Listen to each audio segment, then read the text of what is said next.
Hi guys, and welcome to my DCP question and answer.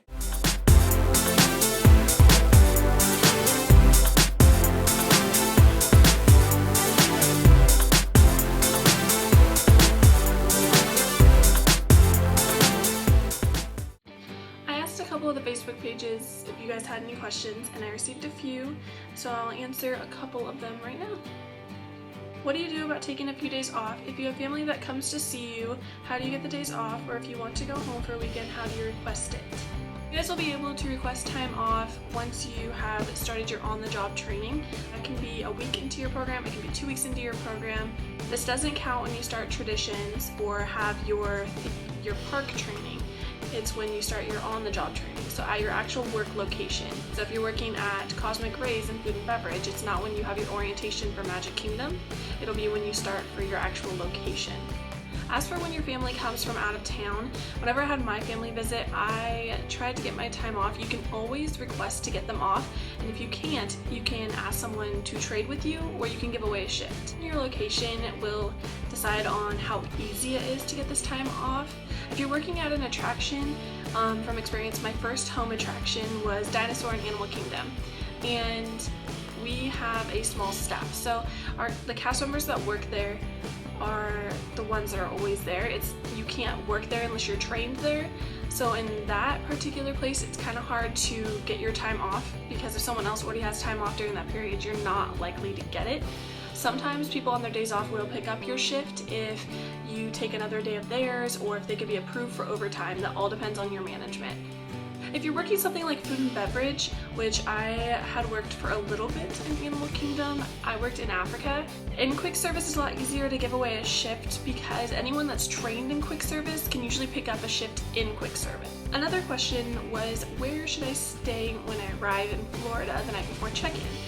My opinion is to stay at the Holiday Inn with the Applebee's, because there are two, and technically one is like Buena Vista, another one's Vineland, and you can accidentally book at one and think you're at the other. This one has an Applebee's. That's what distinguishes it. When you call, you can ask, are you the one with the Applebee's? The Holiday Inn with the Applebee's is literally across the street from Vista Way. You can walk to check-in in the morning. It makes it super easy. When I did my first Disney College program, my roommates and I met up at my hotel. One was already staying with me, and we just walked from there to check-in, checked in. After we checked in, we went and moved into our apartment, and it made it super easy and convenient because the hotel is right down the street from our apartment as well. We stayed in Patterson. If you're wondering how to get to check-in from your hotel, I would suggest Uber, or if anyone else on the Disney College program pages. I know there's a lot of people that talk on here and then want to meet up beforehand. Maybe you guys want to grab breakfast and then go to the check-in.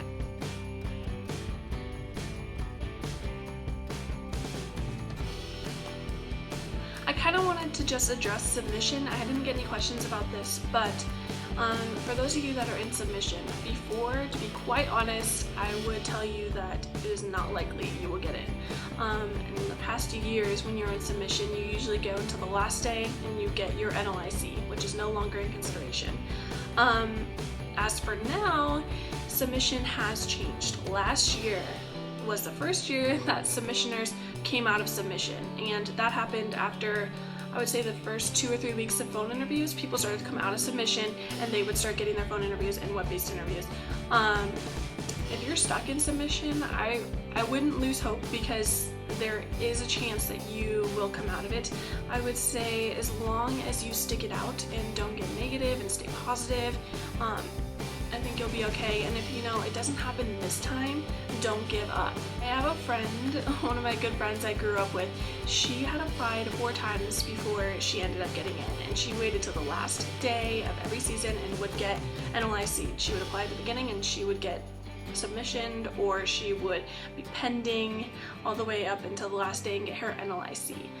She never gave up, and now she's in the program. She's working at Walt Disney World, and I would just say never give up, because if you do, then you're never going to succeed. When it comes to who you're going to be rooming with for the Disney College program,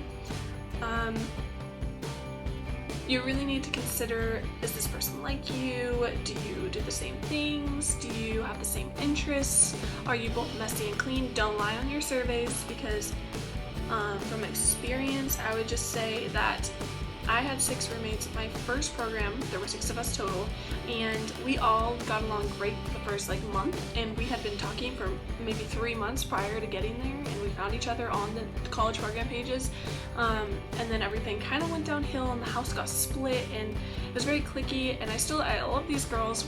We're still friends. But during the time that we lived together and didn't get along, it was really rough because you would come home, sometimes you felt uncomfortable, or other times it was just you didn't really want to be in your own home. So I would really suggest finding people that you know you'll get along with, and someone that really understands how you are. And if you're an outgoing person, be with outgoing people. If you're more reserved, I would suggest finding more reserved people, because you don't want to end up having conflict in the first month or so, and then having to stay there, because it's not easy to transfer housing. It's not very likely you will get to transfer housing as well. For those of you Star Wars fans, I have good news, which you guys probably didn't even know because you haven't done CP, or maybe you have done CP and you did know this. We used to have the rule where you could not have anything that looked like or resembled a weapon of any sort. So in that scenario, you could not buy a lightsaber from the park and bring it home. If you did, you would be termed. You could not have water guns, you could not have anything that would look or be perceived as a weapon. I know this was very controversial when I was there. The Star Wars toys and collectibles, those aren't things you can bring back to your apartment if it's perceived as a weapon. As of last year, they had changed the rules, and you are now allowed to bring lightsabers on property. This was a big thing for everyone. They changed what their standards for a weapon and everything was. So in that case, it is more open, and you're allowed to have more things. I would just be careful, because if you are questioning whether or not you should bring something back to the apartment, I would ask security. Don't come on property if you're not sure, because if you do, you're risking getting termed, and I don't know if that's something you want to do. If you guys have any more questions, please feel free to leave a comment below, or you can message me. I am here on the Facebook pages. If you guys are watching this from YouTube, then you can go ahead and look on the Facebook pages. Just put in your search bar Disney College Program 2016. A bunch of different groups will pop up, and you can join them and talk to people.